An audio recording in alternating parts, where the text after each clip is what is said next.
Now, a mistake I see lots of beginners and novices make, pretty much on all subjects it applies to, but especially on feathers for some reason, they go too dark on the underlayer.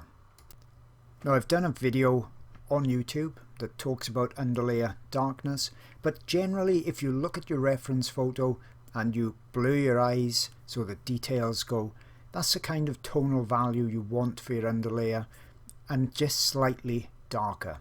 Okay, so that's what I'm putting in now. I'm putting in a grey on top of a very thin pan pastel layer I've done as the first underlayer. Now this is just a section from a video I've done. It's a good few hours long on my Patreon art channel, so if you want to really get into depth on the whole drawing and see exactly how I did everything on this large Lana Falcon, that's the place to go. And you get access to many other years worth, hundreds of hours worth of videos on many different subjects as well. Okay, so I'm continuing to put in very soft detail. Okay, so my pencil is not extremely sharp at all. I'm working on a large scale.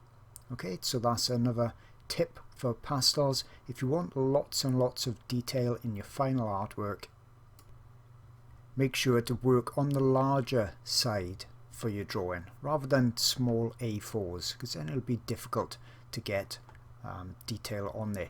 Now look how just the layer I'm putting on now with the pastel pencil is only slightly lighter than the underlayer, so I haven't gone particularly dark for the underlayer. If I'd gone very dark as the underlayer and now I was putting lighter than this on top, then there'd be a big difference between the two and it would really show up, and it'd look more like a hedgehog or porcupine rather than soft feathers. And I'm still working, you know, on the softness of the feather. I'm not on the details. I've still got to build layers up on top. I'm just adding a bit of colour there as an underlayer, because there's even greens. You can see the bounce light.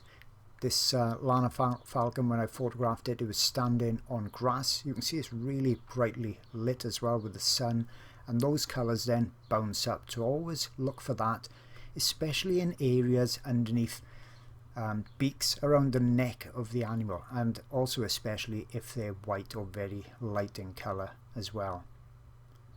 So I'm just finishing off a little section of that beak and the area to the left.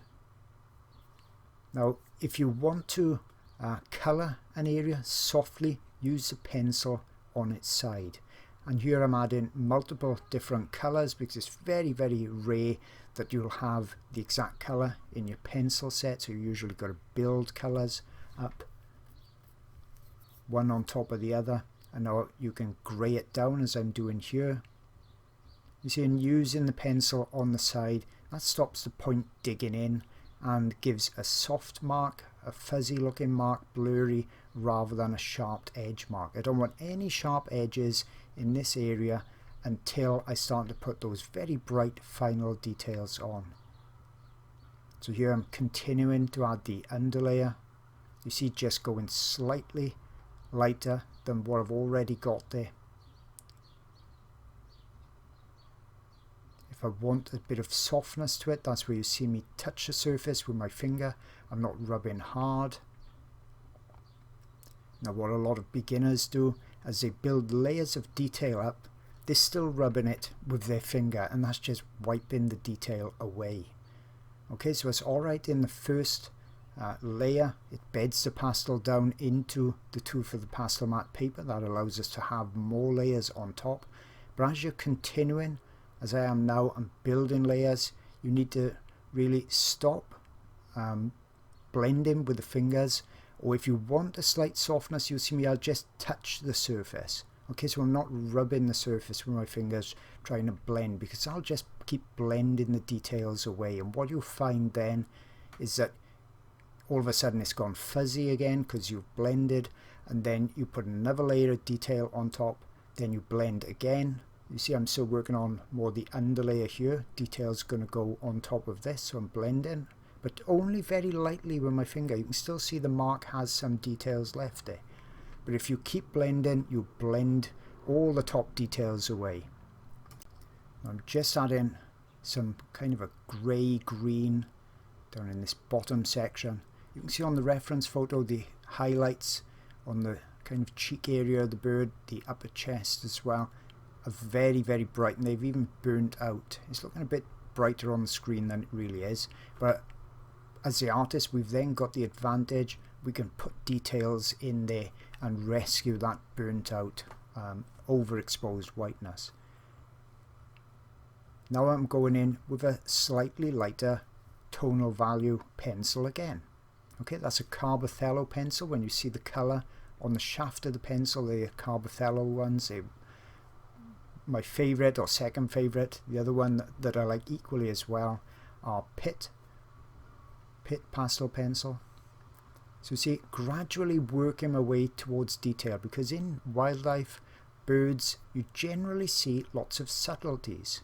Okay, it doesn't really go that often from something very light to very dark and vice versa. There's lots of subtle colours and tones in between, and that's what I'm doing now.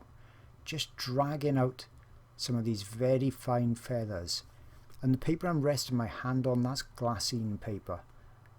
If you buy Pastelmat sheets, the glassine is generally what comes in between the sheets, so you can cut that to size and use that to rest your hand on so you're not smudging the underlayer.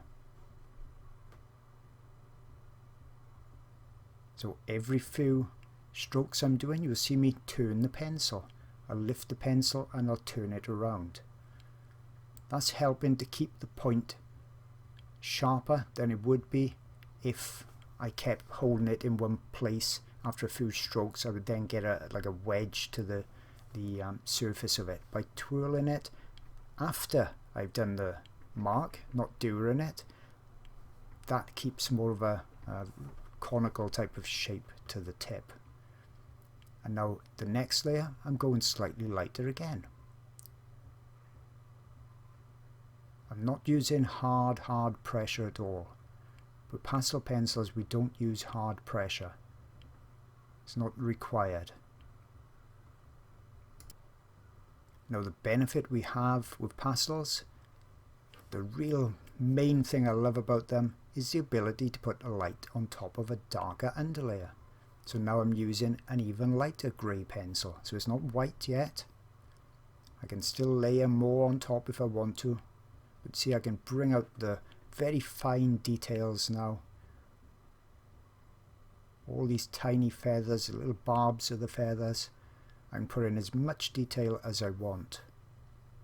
Now I've only worked on this area for about 7 or 8 minutes, so you can see other than the very fine underlay that was already there, the technique works really quite quickly.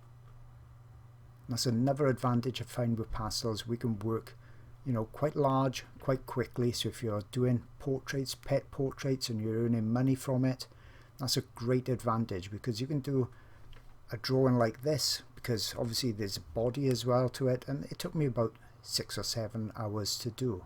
So that's really valuable, as I say, if you're doing pet portraits and that type of thing, because obviously time is then money.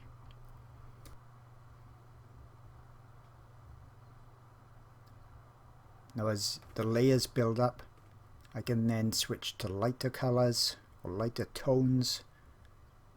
And in the Carbothello range, you've got some lovely greys. It's the best pencil set for greys. There's an incredible range all the way from almost black to almost white. And I find them very valuable for my wildlife artwork. So you see, I'm just picking out little fine details. Now if I wanted to and go extremely fine, I could also use a coloured pencil. It wouldn't have the opacity of the pastel pencils, but if I want to bring out extremely fine details, even finer than I could possibly get with a pastel pencil, then I could use a nice sharp coloured pencil. But I only use those for just a tiny bit of detail, if it's even required. Now I hope you've enjoyed this video, and as most YouTube creators say, please like and subscribe. That's what helps to get the video out, and make it visible for other people. So that's why we say that.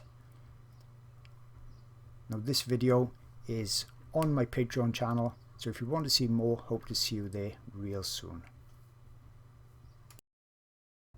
Just wanted to quickly mention my Patreon channel for those looking for even more in-depth art instruction. It's packed full of pastel videos, oil videos as well, and those videos are being added to new ones every single month.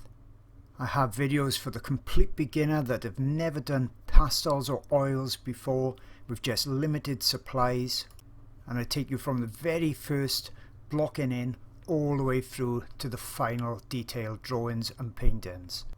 I've also got some really unusual subjects as well, and in all of my videos I always take you through all the details. You see everything I do, how I create my work. But it's not just for beginners, it's also for novices, and I also show the best artwork that I've ever done as well. And this particular elephant video spans 6 hours, so you know you're going to see tons and tons of details, tips and techniques. And as mentioned, I've got lots of oil videos on there too, so there really is something for everybody, and you get access to hundreds of hours worth of videos for just $4.